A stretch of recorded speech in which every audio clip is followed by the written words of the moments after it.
Hi guys, I'm back again today with another video, and today we're checking out 5 American animals versus 5 European animals. Who would win? I don't know a lot about animals, and I don't even know if I know some of these, but we're gonna learn who would win. Let's see. So before we start, don't forget to subscribe, click the bell button, and let's begin.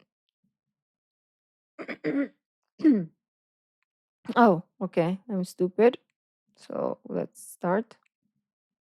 Although North America and Europe have an ocean between them, they both have species that are closely related to each other. This is because North America used to be connected to Asia and Europe through the Bering Land Bridge. Many different species could travel across this area freely, and this is just one of the many reasons why North American animals and European animals are closely related to each other. In this video, I will be comparing animals from both of these areas, and estimating which one would win in a fight. I'll be going through 5 species from Europe, and 5 species from North America, and we'll start off with the European badger. Now, this striking creature is native to almost all of Europe and has a very large stable population. Because of the lack of large animals in the UK, the European badger is actually the UK's largest land predator and is one of the best well-known British species. In the wild, they live an omnivorous lifestyle, both taking a liking to plant matter and small creatures. During the day, badgers mostly spend their time underground, in their burrows, which are called setts. Although some European badgers like to spend their life on their own, most European badgers are social animals. They can live in groups of up to 25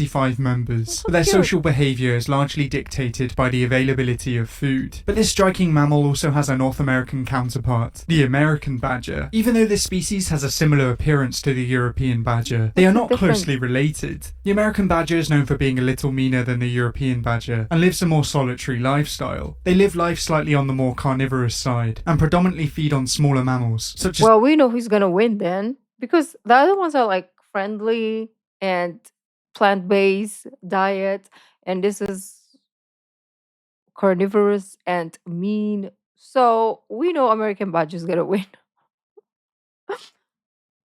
gophers, squirrels, and prairie dogs. Because of this diet, they're found in more open areas, and are typically found around grasslands and prairies. To be able to get at their prey, they are impressive diggers, and spend most of their time looking for burrows of small animals. But even though the American badger has a very mean reputation, they are slightly smaller than the European badgers, as the European badger can reach a length of around a meter and weighs 17 kilograms, well, never mind. Whereas the American badger maxes out at around 75 centimeters, with a weight of 15 kilograms. So for this round, I think it's 1-0 for the European creatures. But our next creature is the Eurasian otter. Now, this semi-aquatic mammal is native to large parts of Eurasia and is the most widely distributed member of the otter subfamily. These otters have webbed feet, and this makes them impressive swimmers. They can mostly be found in freshwaters, where they're usually seen munching on fish. Although they're mostly seen as freshwater animals, the Eurasian otter can be found on the coast, where it's more than happy to try a bit of seafood. In many parts of Europe, it is the top freshwater predator, but in recent years it's had more competition. The American mink is invasive over large parts of Europe, and in most cases directly competes with the Eurasian otter. This, along with habitat loss, overfishing and hunting, have led to this otter being threatened in some areas. Luckily for these otters, they are much loved creatures, and many people are dedicated to helping them. Unfortunately, this wasn't the case for the extinct Japanese otter, which was considered to be a subspecies of the Eurasian otter. But as I'm sure many of you know, there is also a famous otter in North America, named the North American river otter. Now, this otter only lives on the North American continent, but lives a very similar lifestyle to the Eurasian otter. They have slightly more to choose from when it comes to food in North America, because as well as fish, they are also known to take down large numbers of turtles and crayfish. These otters are known for being extremely playful, and juveniles can often be seen chasing each other. Although this may look like just fun, it helps them improve their skills of catching fish. Now, it can be very hard to tell these two otter species apart. The North American river otter has a shorter neck, and generally has a longer tail compared to its body. The Eurasian otter is the only otter in much of its range, and also tends to be a little larger. They can reach a maximum length of around 1.4 meters, and reach a maximum weight of around 24 kilograms. The American river otter, on the other hand, has a maximum length of around 1.1 meters, and maxes out at around 15 kilograms. So although both these animals are very lovable, that now makes it 2-0 to Europe. But our next two species are both the Eurasian brown bear and the grizzly bear. The Eurasian brown bear is the most common subspecies of brown bear, and is found throughout much of Eurasia. They feed on a wide range of foods, eating very various different types of plant matter such as berries, and also targeting the largest mammals and fish. Their size and power makes them very dangerous, and it's best to keep your distance from these bears. In North America, an average of 2 people a year are killed by bears. In Scandinavia, there's only been 3 fatalities from bear attacks in the last century, which makes it seem like Eurasian brown bears are less aggressive. Unfortunately, the truth is not as simple as this, as many other factors affect the frequency of bear attacks. In Romania in late 2019, brown bears were responsible for killing 3 men in just over a month. The cause of these attacks are sometimes desperation, because when we decrease the habitat of these bears, there's less food to go around, and they are forced into highly populated areas. But famously, this bear also has a North American cousin, the grizzly bear. Although grizzly bears are known for being fearsome predators, some grizzlies can be surprisingly small. On the eastern slopes of Alberta, some adult grizzlies are known to be even smaller than black bears. They vary in size from area to area, mostly due down to competition and food availability. But when it comes down to maximum sizes, the grizzly bear can grow a lot larger than the Eurasian brown bear, as the European bears max out around 2.5 meters and weigh 480 kilograms, whereas the grizzly bears can reach a height of around 2.7 meters and weigh 770 kilograms. So, don't call it a comeback!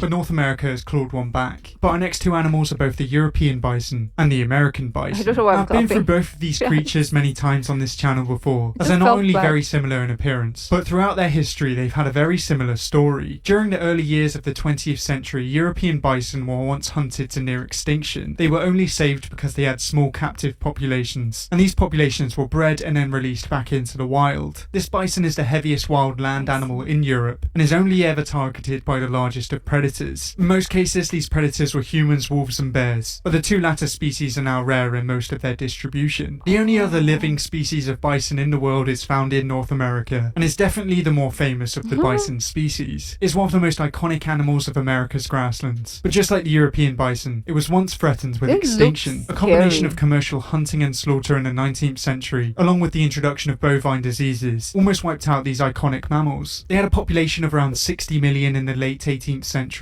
but the species was down to just 541 animals in 1889. This is one of the most devastating wild animal slaughters in the whole of human history, but luckily today they have made a comeback. Now both of these giants are very similar in size, with the European bison being slightly taller at the shoulder with a height of around 2.1 meters, compared with the American bison's 2 meters, but the American bison can be a lot heavier, with a max weight of around 1,200 kilograms, compared to the European bison's 920 kilograms. Although the European bison is taller, I think the American bison wins this round, and it's 2-2 going into the last 2 animals. Now there are 8 subspecies of moose recognized today, some of them living in North America, and the rest living in Europe and Asia. Moose are the largest and heaviest extant species in the deer family, and truly are one of the largest land mammal species alive today. Unlike other species of deer, they tend to live a solitary lifestyle, and tend to enjoy life in thick forests, and around wetland areas. Despite their size, they are impressive swimmers, and are very happy in marshes and wetlands. Their size gives them protection against most predators, and even wolves and bears will only really attack juveniles and sick individuals. Predators aren't the biggest threats to moose, as they have a much smaller threat to worry about. Brainworms are parasites contracted from eating snails, and the larvae of these worms find their way to the moose's brain. This causes neurological damage, and has led to a worrying decline in moose numbers. Millions of dollars have been poured into helping these animals,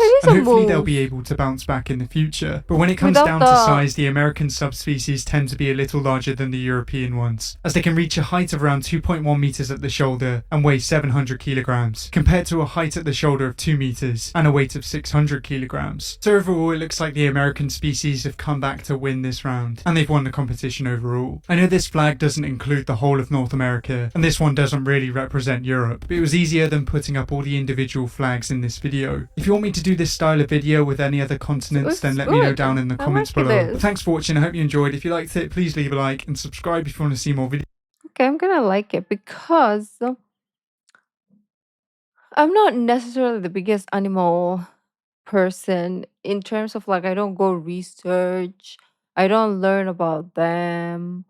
Like it's not an interest of mine, but surprisingly, I really, really enjoyed this one. And maybe we should check out more videos from this channel. Let me know. And animals are scary. Maybe that's the reason why I'm not necessarily the biggest fan because I am scared of most of them. Okay. Even cats. I'm not scared of cats, but Low key, I'm scared of cats, to be honest, because they can be mean, but I really like them. But do they like me?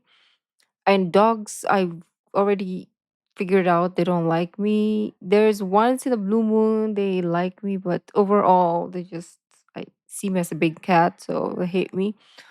So yeah, I'm not sure.